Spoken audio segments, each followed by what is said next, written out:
Hello everyone, these are the two vehicle cradles available for the TC78. First one is the wireless charging cradle.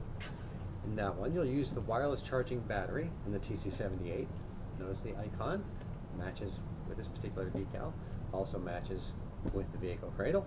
Very simple to put in. Take the device, put it in tow first, push it down.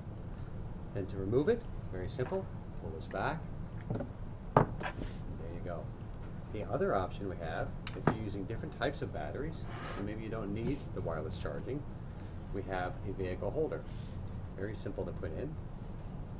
Put the toe in first. At the top, you can go in like that. And you'll notice that there's a USB-C connection in here. Then to remove, the top is spring-loaded. Pull out like that, and remove it. And there you go. Thank you.